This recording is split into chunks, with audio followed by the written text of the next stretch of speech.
Hello future leaders, स्वागत है आप सभी का यूट्यूब चैनल टेक्निकल फिजिक्स में। तो मैं डॉक्टर आशुतोष पांडे आज आप लोगों के साथ डिस्कस करने वाला हूं क्वांटम फिजिक्स का सबसे बेसिक टॉपिक, या कह सकते हैं कि पहला लेक्चर, जिसमें हम समझेंगे कि क्लासिकल मैकेनिक्स और क्वांटम मैकेनिक्स में क्या डिफरेंस होता है। तो स्टूडेंट्स, कई यूनिवर्सिटीज में ये क्वेश्चन पूछा जा सकता है शॉर्ट क्वेश्चन के बेसिस पे, और क्वांटम फिजिक्स को जो हम पढ़ते हैं, क्वांटम मैकेनिक्स जिसे हम कह रहे हैं, तो उसको समझने के लिए हमें ये मालूम होना जरूरी है कि क्लासिकल मैकेनिक्स क्या है और क्वांटम मैकेनिक्स क्या है।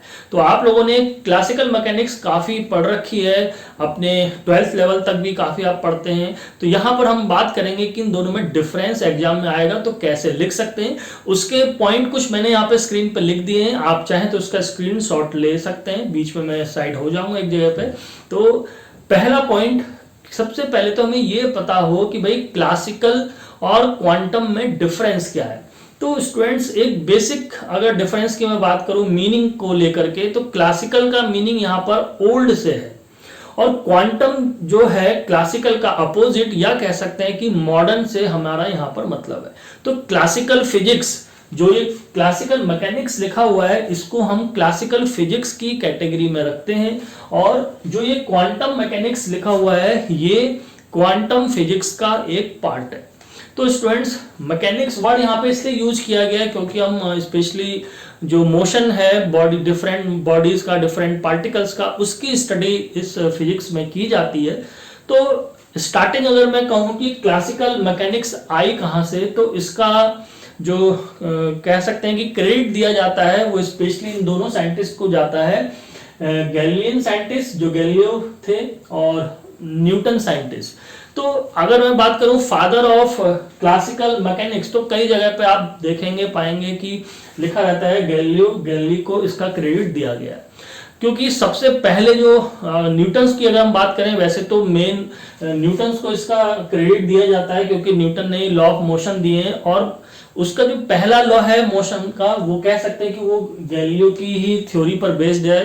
तो यहाँ पर क्वांटम मैकेनिक्स है जो कि इसका फादर, अगर हम कहें कि फादर ऑफ क्वांटम मैकेनिक्स का क्रेडिट किसे दिया जाता है, तो वो मैक्स प्लांक को दिया जाता है। तो स्टूडेंट, ये तो कह बात हो गई कि ये किसने शुरुआत करी, किन साइंटिस्ट से ये हमारी फिजिक्स आई। तो कई सौ साल पहले क्लासिकल मैकेनिक्स चल रही थी, और आज के टाइम में जितनी भी हम फिजिक्स पढ़ते हैं, मोस्ट ऑफ द फिजिक्स का पार्ट क्वांटम फिजिक्स ही रहता है। तो इन दोनों में क्या डिफरेंस हो सकते हैं जो एग्जाम में लिखने हैं। तो सबसे पहले तो जो मेन इसका पॉइंट है वो पार्टिकल्स के साइज को लेकर के है।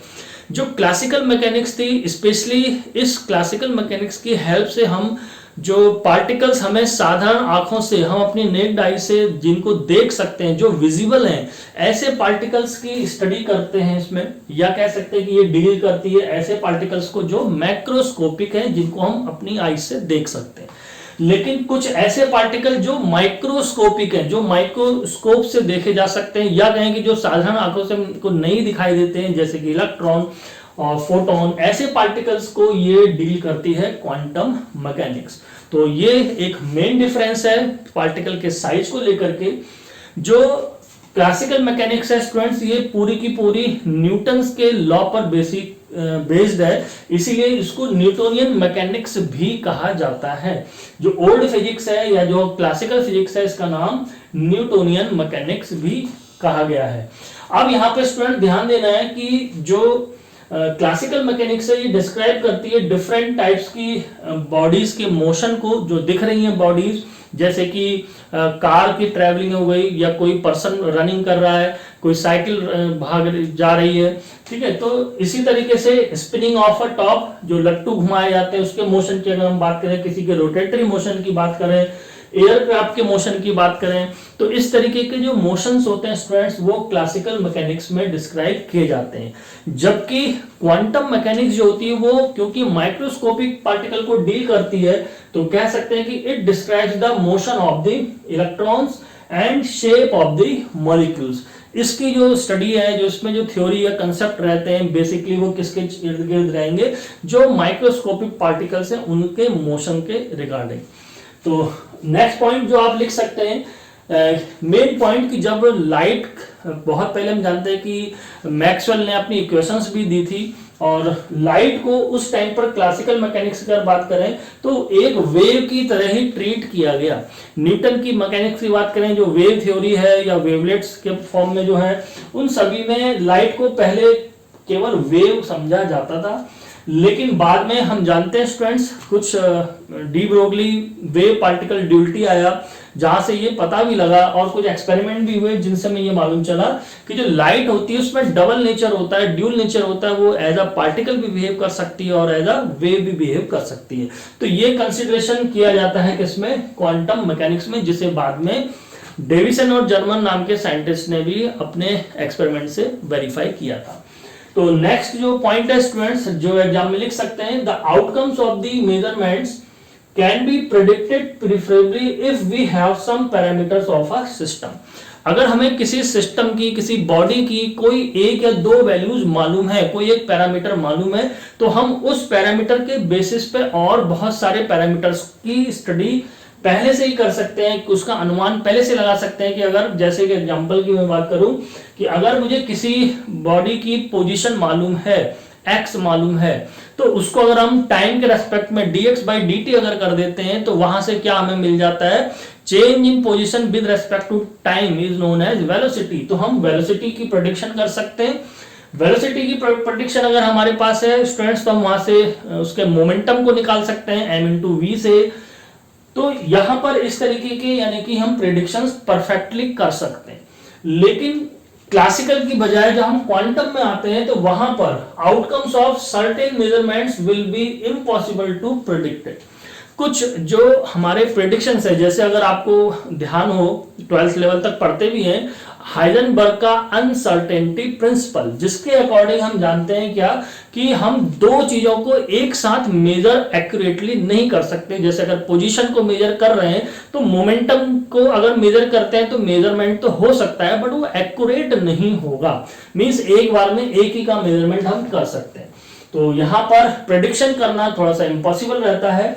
इसके अलावा बहुत ही एक 2 नंबर का अलग से क्वेश्चन कई बार में एग्जाम में दे दिया जाता है अलग अलग तरीके से, कि what are the limitations of classical mechanics. Classical mechanics में लिमिटेशंस क्या है, कमियां क्या है उसकी, तो उस पर हम एक डिटेल अलग से वीडियो अभी देखेंगे।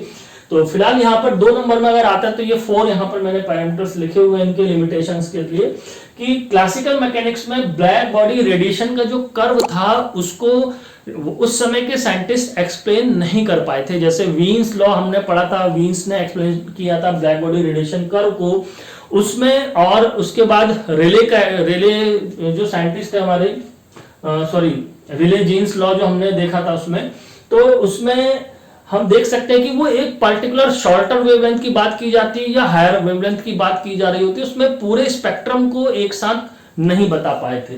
तो बाद में यही लिमिटेशन जो ब्लैक बॉडी रेडिएशन कर्व की जो ये लिमिटेशन थी कि पूरा कर्व एक साथ एक्सप्लेन नहीं होता, वो मैक्स प्लैंक की थ्योरी आने के बाद वो आसानी से एक्सप्लेन किया जा सका।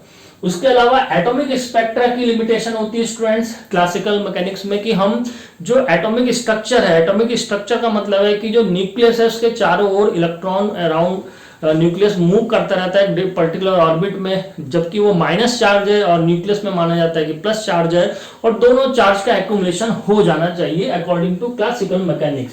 तो जो कि थ्योरी ऐसा लेकिन होता नहीं है, तो ये थ्योरी वो फेल हो जाती है उस चीज को एक्सप्लेन करने में, तो कह सकते हैं कि ये लिमिटेशन है। इसी तरीके से मैटर वेव्स को एक्सप्लेन नहीं करती, यानी कि इसके अकॉर्डिंग तो लाइट केवल एक वेव है। और फोटो इलेक्ट्रिक इफेक्ट की बात करें, कॉम्पटन इफेक्ट की बात करें, ऐसे बहुत सारे एग्जांपल्स हैं। आज के टाइम के जितने भी डिवाइसेस वर्किंग हैं हमारे पास, उन सब में ये सारे लॉ एज अ लिमिटेशन कह सकते हैं कि हैं। अब इसके एप्लीकेशंस ये कहां पे यूज किया जा सकता है, इसका एप्लीकेशन क्या है क्लासिकल मैकेनिक्स का, तो न्यूटोनियन मैकेनिक्स, जहां भी हमें जो विजिबल बॉडीज है उनकी मोशन की बात करनी होती है, उनकी कैलकुलेशन करनी होती है, हम आसानी से कर सकते हैं क्लासिकल मैकेनिक्स में।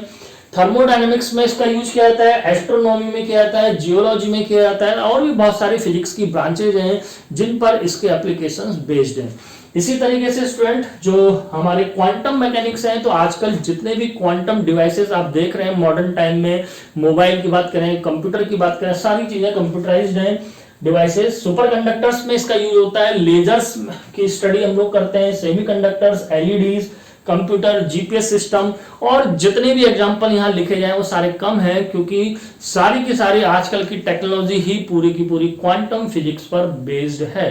तो स्टूडेंट्स, आई थिंक आपको ये समझ में आ चुका होगा कि क्लासिकल मैकेनिक्स क्या है, उसके एप्लीकेशंस क्या हैं और क्वांटम मैकेनिक्स और क्लासिकल में क्या डिफरेंस होता है। तो अगर आपको इसका डिफरेंस समझ में आ चुका है तो कमेंट कर डालिए और बताइए कि आपको इसमें से कौन सा डिफरेंस सबसे ज्यादा समझ में आया, और कोई इसके अलावा डिफरेंस अगर आपके माइंड में आ रहा है तो उसको भी कमेंट बॉक्स में लिख लीजिए, ताकि दूसरे स्टूडेंट्स उसको पढ़ करके उसका और भी बेनिफिट ले सकें।